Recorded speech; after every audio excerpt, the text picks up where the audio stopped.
texto da Palavra de Deus para a nossa reflexão está no Evangelho de João, capítulo 3, versículo de número 16, diz a Santa Palavra de Deus: porque Deus amou o mundo de tal maneira que deu o seu Filho unigênito, para que todo aquele que nele crê não pereça, mas tenha vida eterna. Esse é o versículo mais conhecido das Escrituras. Mesmo as pessoas que não têm tanta familiaridade com a Bíblia conhecem esse versículo. E isso se deve ao fato desse versículo revelar uma verdade profunda e ele refletir a essência do Evangelho de Cristo. Em outras palavras, esse texto ele resume para nós a essência do Evangelho de Cristo Jesus. Revela o amor de Deus por nós. Por isso que esse verso é tão conhecido. Mas ele precisa ser praticado, experimentado e vivido. Nós precisamos conhecer esse grande amor de Deus por nós. O texto diz que Deus amou a ponto de entregar o seu próprio Filho.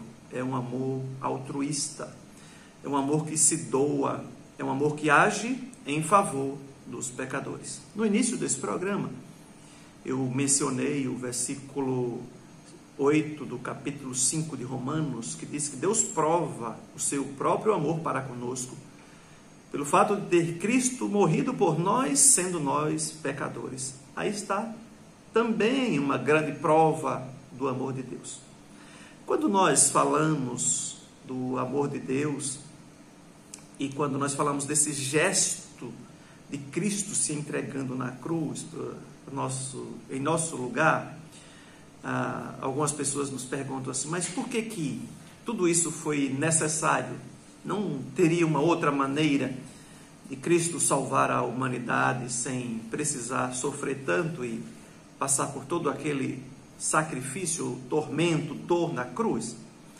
E a resposta é não, é porque o projeto de Deus para salvar a humanidade foi exatamente dar o seu Filho em resgate de muitos, como diz as Escrituras. Então isso se torna necessário.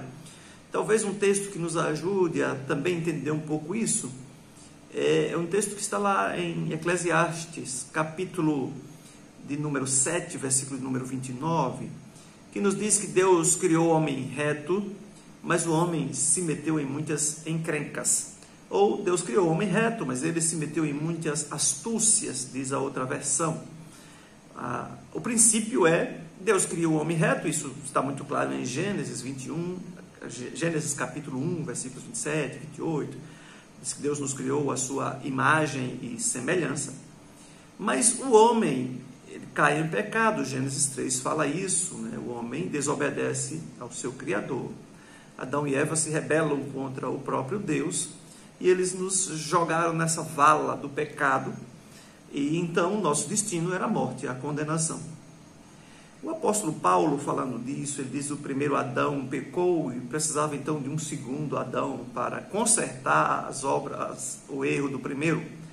E só um justo poderia fazer isso. Então Jesus é chamado pelo apóstolo Paulo também do segundo Adão, ou seja, aquele que vem para consertar o mal feito de Adão, ou seja, para destruir as obras das trevas e nos levar para a luz. Então isso torna o sacrifício necessário, imprescindível. Sem esse sacrifício, nós não temos como entrar no reino de Deus. Jesus ensinando essas verdades para Nicodemos, Evangelho de João aqui, capítulo de número 3, no início desse capítulo, eu li o versículo 16, mas o capítulo 3 começa com a história de Jesus falando, o encontro de Jesus com Nicodemos. E Jesus diz a Nicodemos que ele precisa nascer de novo. Nicodemos não entende essa linguagem, ele pensa que é nascer, voltar para o ventre da sua mãe, nascer outra vez, isso é impossível. E Jesus explica, ele precisa nascer da água e do Espírito, ele precisa nascer espiritualmente, ele está morto espiritualmente, precisa nascer de novo. Ele já nasceu fisicamente, mas ele, ao ser contaminado pelo pecado de Adão e Eva, os nossos primeiros pais, ele está em pecado e ele precisa então de redenção. E só o sangue de Jesus é capaz de tirar o homem desse estado de morte para a vida.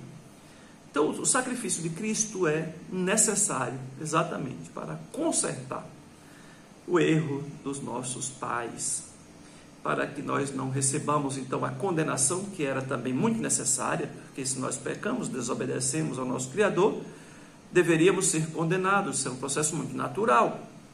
Mas Deus, para não nos punir, puniu seu Filho Jesus. Então, o amor de Deus é um amor que age em nosso favor. Ele amou a ponto de nos entregar, de nos dar o seu próprio Filho Jesus para se sacrificar em nosso lugar. A Bíblia fala do Filho unigênito. Então, é algo muito precioso, né? O seu único Filho, Deus sacrifica em favor de cada um de nós. É um amor grandioso, né? Revelado a nós pelas Escrituras. Esse ato grandioso, generoso de Deus em nosso favor. E o texto tem um desdobramento. Ele diz que para que todo aquele que nele crê não morra, não pereça, mas tenha a vida eterna. O propósito, o objetivo desse sacrifício de Cristo é redimir, é salvar, é livrar da condenação e da morte. Mas quem são estes agraciados com esse sacrifício de Cristo? Aí o versículo não diz que são todos, né? Mas diz que são os que creem verdadeiramente. Todo o que crê, esse não morrerá, não perecerá. A ideia é muito clara pelo próprio texto, a gente vai entender.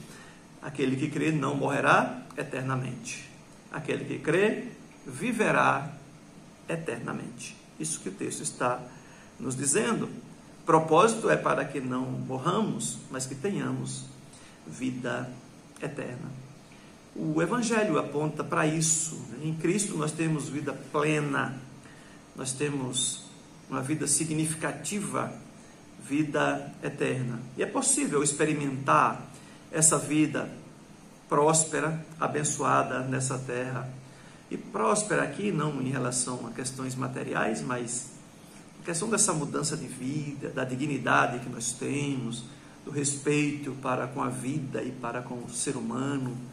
É possível viver uma vida com qualidade, mesmo em um ambiente difícil, relações complicadas, tensas, uma sociedade estressada, de um povo agitado, emocionalmente fragilizado, doente. É possível vivermos uma vida tranquila nessa terra, ainda que em meio ao sofrimento e à dor. Porque o que nos dá uma vida tranquila é a certeza do futuro, é a esperança do futuro. O fato de não nos desesperarmos, isso já traz qualidade de vida.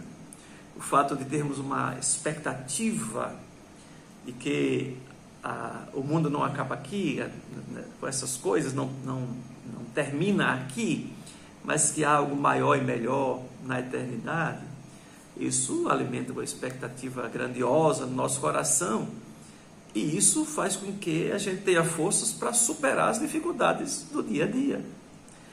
Então isso vai nos dando, essa esperança nos dá qualidade de vida, isso renova os nossos sonhos, nós nos tornamos úteis, abençoadores nessa terra, porque sabemos o nosso tempo aqui é tão pouco, tão pequeno, e a gente precisa ser útil nesse pouco tempo que nos resta nessa terra, porque a nossa pátria não está aqui, a nossa pátria está no céu. Então, meu querido, eu queria que você pensasse nessas palavras benditas do Senhor Jesus, na palavra do Santo Evangelho de Deus, Deus que amou o mundo de tal maneira que deu seu Filho, para que todo aquele que nele crê não morra eternamente, ao contrário, tenha vida eterna. Você seja agraciado com essa vida eterna, vida que brota de Deus. O Senhor te abençoe. Amém.